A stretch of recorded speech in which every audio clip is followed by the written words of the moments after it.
ଆପଣ କେବେ ଭାବିଛନ୍ତି କି ଭଗବାନ ଯେତେବେଳେ ପୃଥିବୀରେ ଅବତାର ନିଅନ୍ତି ସେ କାହିଁକି ଏକ ନିର୍ଦ୍ଦିଷ୍ଟ ପରିବାରକୁ ବାଛନ୍ତି? ପୃଥିବୀର କୋଣ ଅନୁକୋଣରେ ତାଙ୍କର ଅସ୍ତିତ୍ୱ ତ ଅଛି। ସେ ଯେଉଁଠି ଇଚ୍ଛା ସେଇଠି ଜନ୍ମ ହୋଇପାରିବେ। ହେଲେ କାହିଁକି ବିଶେଷ କରି ଶ୍ରୀ ଶ୍ରୀ ଠାକୁର ଅନୁକୂଳ ଚନ୍ଦ୍ର ଏକ ବ୍ରାହ୍ମଣ ପରିବାରରେ ଜନ୍ମ ନେଲେ?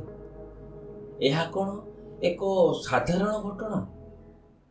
ଆମେ ସମସ୍ତେ ଜାଣୁଛୁ ଯେ ପରମ ପ୍ରେମମୟ ଶ୍ରୀ ଶ୍ରୀ ଠାକୁର ଅନୁକୂଳ ଚନ୍ଦ୍ରଙ୍କର ଜନ୍ମ ଏକ ଅତ୍ୟନ୍ତ ନିଷ୍ଠାବାନ ବ୍ରାହ୍ମଣ ପରିବାରରେ ହୋଇଥିଲା। କିନ୍ତୁ କେବେ ଆପଣ ଭାବିଛନ୍ତି କି ପୁରୁଷୋତ୍ତମ ଏହି କୂଳକୁ କାହିଁକି ବାଛିଲେ? ଏହାର ପଛରେ କେବଳ ପରମ୍ପରା ଥିଲା ନା କୌଣସି ଗଭୀର ସତ୍ୟ ଲୁଚିଥିଲା? ଆଜିର ଏହି ବିଶେଷ ଭିଡ଼ିଓରେ ଆମେ ଆଲୋଚନା ମାଧ୍ୟମରେ ସେହି ଦିବ୍ୟ ସତ୍ୟକୁ ଖୋଲିବାକୁ ଯାଉଛୁ, ଯାହା ଆପଣଙ୍କ ଚିନ୍ତାଧାରାକୁ ପୁରା ବଦଳାଇ ଦେବ। ହଁ ବନ୍ଧୁଗଣ, ଭିଡ଼ିଓର ଶେଷ ପର୍ଯ୍ୟନ୍ତ ଦେଖନ୍ତୁ। ଭଗବାନ କେବେ ମଧ୍ୟ ଏମିତି ସେମିତି ପରିବାରରେ ଜନ୍ମ ନିଅନ୍ତି ନାହିଁ। ପ୍ରତ୍ୟେକ ଅବତାର ପଛରେ ଥାଏ କିଛି ନା କିଛି ଗୂଢ଼ ରହସ୍ୟ, ଏକ ଦିବ୍ୟ ଉଦ୍ଦେଶ୍ୟ, ଏକ ଯୋଜନା, ଏକ ମିଶନ। ହଁ ବନ୍ଧୁଗଣ, ଯେତେବେଳେ ଧର୍ମର ଅବନତି ହୁଏ, ଯେତେବେଳେ ମଣିଷ ମାର୍ଗ ଭୁଲିଯାଏ, ସେତେବେଳେ ମଣିଷ ରୂପରେ ଭଗବାନ ଆସନ୍ତି। କିନ୍ତୁ ପ୍ରଶ୍ନ ହେଉଛି, କାହିଁକି ବ୍ରାହ୍ମଣ ପରିବାର ବାଛିଲେ? ଚାଲନ୍ତୁ ବ୍ରାହ୍ମଣ ପରିବାରର ମହତ୍ତ୍ୱ ଆଡ଼େ ଟିକେ ନଜର ପକାଇବା। ଶାସ୍ତ୍ରାନୁଯାୟୀ ବ୍ରାହ୍ମଣ କେବଳ ଏକ ଜାତି ନୁହେଁ, ଏହା ହେଉଛି ଏକ ନୀତି, ଏକ ଆଦର୍ଶ, ଏକ ଉନ୍ନତ ଜୀବନଶୈଳୀ, ଯାହା ଜ୍ଞାନ, ସଂସ୍କାର, ଧର୍ମ ଆଉ ସାଧନା ଭଳି ଉତ୍ତମ ଗୁଣରେ ଭରିଥାଏ। ଏହି ସବୁ ଗୁଣ ଏକ ବ୍ରାହ୍ମଣ ପରିବାରରେ ଥାଏ। ଏକ ଦିବ୍ୟ ଆତ୍ମା ପାଇଁ ଏମିତି ପରିବେଶ ଆବଶ୍ୟକ ଯେଉଁଠି ସେ ତାଙ୍କର ଦିବ୍ୟ କାର୍ଯ୍ୟକୁ ସହଜରେ କରିପାରିବେ। ହଁ ବନ୍ଧୁଗଣ, ଶ୍ରୀ ଶ୍ରୀ ଠାକୁରଙ୍କ ଜନ୍ମର ଉଦ୍ଦେଶ୍ୟ କ'ଣ ଜାଣନ୍ତି? ଶ୍ରୀ ଶ୍ରୀ ଠାକୁର ଅନୁକୂଳ ଚନ୍ଦ୍ର କେବଳ ଏକ ସାଧାରଣ ମଣିଷ ନୁହନ୍ତି। ସେ ଜଣେ ଅସାଧାରଣ ବ୍ୟକ୍ତିତ୍ୱ ନେଇ ସାଧାରଣ ମଣିଷ ରୂପେ ଆସିଥିଲେ। ସେ ଆସିଥିଲେ ମଣିଷକୁ ସତ୍ୟର ପଥ ଦେଖାଇବା ପାଇଁ, ଜୀବନକୁ ସଠିକ ଭାବେ ବଞ୍ଚିବା ଶିଖାଇବା ପାଇଁ, ଧର୍ମକୁ ପୁନଃ ସ୍ଥାପନା କରିବା ପାଇଁ। ଏଇଥିପାଇଁ ଆବଶ୍ୟକ ଥିଲା ଏକ ଶୁଦ୍ଧ, ଶାନ୍ତ ଓ ସଂସ୍କାରିତ ପରିବାର। ଆଧ୍ୟାତ୍ମିକ କାରଣରୁ ଦେଖିଲେ ସଂସ୍କାରର ଶୁଦ୍ଧତା ଅନିବାର୍ଯ୍ୟ ଥିଲା, ଯାହା ଆଜି ଲୋପ ପାଇବାକୁ ବସିଛି।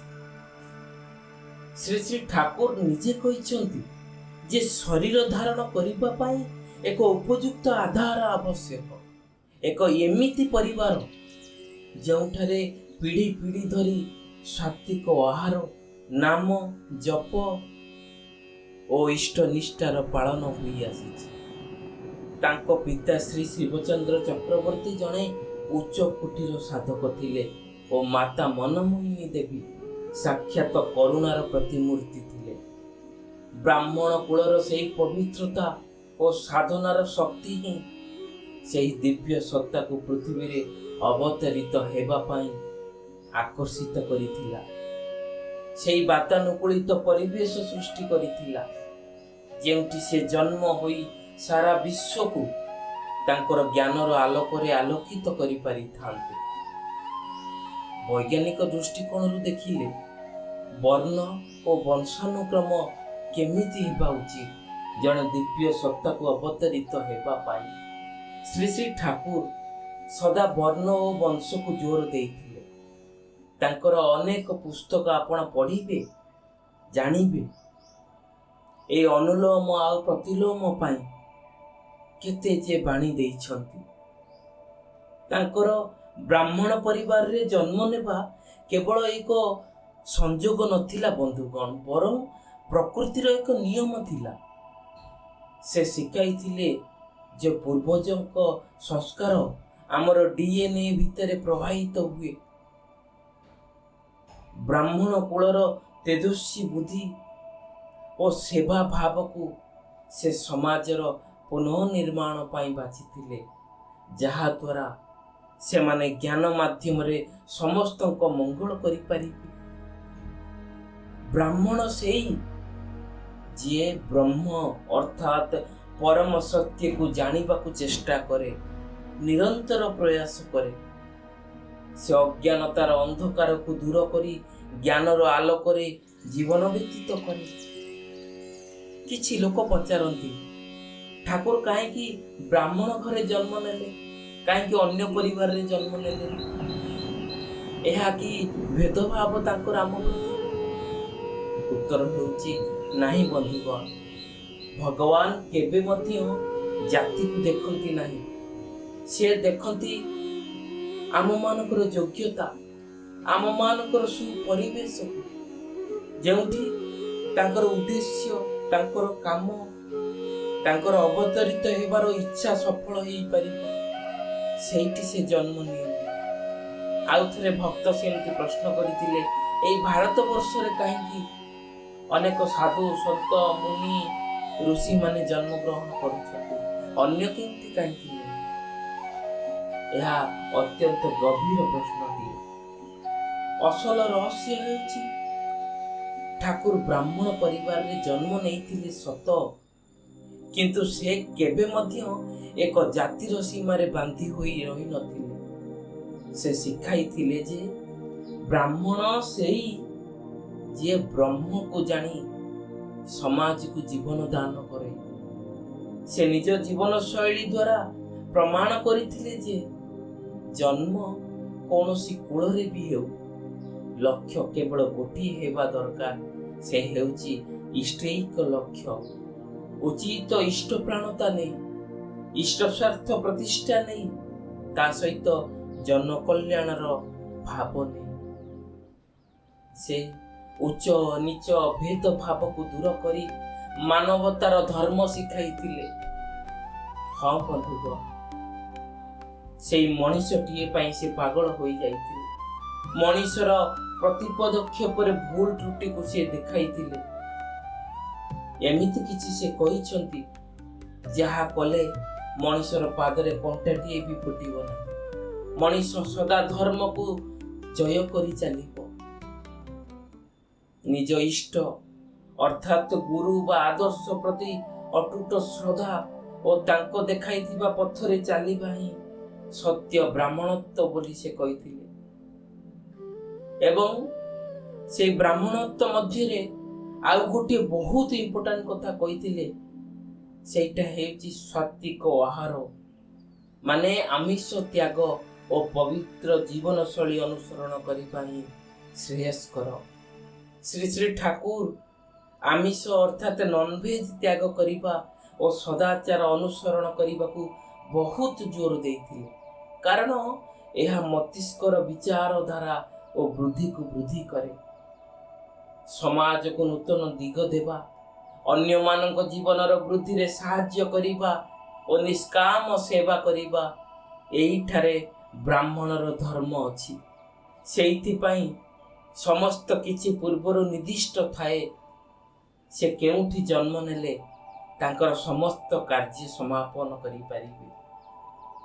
ସେଇଥିପାଇଁ ଗୀତାରେ ଭଗବାନ ଶ୍ରୀକୃଷ୍ଣ କହିନଥିଲେ, ଧର୍ମ ସଂସ୍ଥାପନାର୍ଥାୟ ସମ୍ଭବାମି ୟୁଗେ ୟୁଗେ। କେଉଁ ପରିବାର, କେଉଁ ସମୟ, କେଉଁ ସ୍ଥାନ, ଏହି ସବୁ ହେଉଛି ସେହି ଦିବ୍ୟ ଯୋଜନାର ଅଂଶ। ଶ୍ରୀ ଶ୍ରୀ ଠାକୁର ଅନୁକୂଳ ଚନ୍ଦ୍ରଙ୍କ ଜନ୍ମ ମଧ୍ୟ ଏମିତି ଏକ ଯୋଜନାବଦ୍ଧ ଥିଲା ବନ୍ଧୁଗଣ। ସେଦିନର ସେଇ ଏକ ଆଶ୍ଚର୍ଯ୍ୟକର ଘଟଣା ମନେ ପଡ଼େ, ଯାହା କହି ରଖିବି। ଠାକୁର ବଙ୍ଗଳାର ଗୋଟିଏ ଘଟଣା। ଦିନେ ସମ୍ପୂର୍ଣ୍ଣ ଶରୀରରେ ଚିତାଭସ୍ମ ଲଗାଇଥିବା ଜଣେ ଜଟାଧାରୀ ସାଧୁ, ଯାହାକୁ ଆମେ କହୁ ନାଗା ସାଧୁ, ହରି ଓମ୍ ତତ୍ସତ୍ କହୁଥିବା ଜଣେ ନାଗା ସାଧୁ ସେ ତାଙ୍କର ଲୁହା ଚିମଟା ବଜାଇବା ସହିତ ଠାକୁର ବଙ୍ଗଳାର ମୁଖ୍ୟ ପ୍ରବେଶ ଦ୍ୱାର ଦେଇ ଭିତରକୁ ପ୍ରବେଶ କଲେ। କାହାକୁ କିଛି ନ ପଚାରି ସେ ତାଙ୍କର ସେଇ ଚିମଟାଟାକୁ ବଜାଇ କହୁଥାନ୍ତି, ହରି ଓମ୍ ତତ୍ସତ୍, ହରି ଓମ୍ ତତ୍ସତ୍। ଏମିତି କହୁଥିବା ସହିତ ସିଧା ପାର୍ଲର ଭିତରକୁ ପହଞ୍ଚିଗଲେ। ସେତେବେଳେ ଶ୍ରୀ ଶ୍ରୀ ଠାକୁର ତାଙ୍କର ନିଜ ଶଯ୍ୟାରେ ବସିଥିଲେ। ହଠାତ୍ ଏ ଜଟାଧାରୀ ସାଧୁ ଜଣକ ତାଙ୍କ ଦିଗରେ ଧାଇଁ ଯାଇ ତାଙ୍କର ଶ୍ରୀମୁଖ ଚନ୍ଦ୍ର ବଦନକୁ ଚାହିଁ ରହିଲେ। କିଛି କ୍ଷଣ ପରେ ସେ କହିଲେ, ତୁମେ ଏଠି ବସିଛ? ମୁଁ ତୁମକୁ କେଉଁଠି କେଉଁଠି ଖୋଜି ନଥିଲି। କେତେ ଯେ ଜଙ୍ଗଲରେ ଖୋଜିଲି, କେତେ ହିମାଳୟ ପର୍ବତରେ ତପସ୍ୟା କରିଲି, କିନ୍ତୁ ତୁମକୁ କେଉଁଠି ପାଇଲି ନାହିଁ। ଆଉ ତୁମେ ଏଇଠି ବସିଛ ଶାନ୍ତ ସରଳ ଗମ୍ଭୀର ଭାବମୂର୍ତ୍ତି ହୋଇ। ହଉ ହେଲା, ବସି ରୁହ। ହରି ଓମ୍ ତତ୍ସତ୍। ଏମିତି କହି ସେ ସାଷ୍ଟାଙ୍ଗ ପ୍ରଣାମ କଲେ।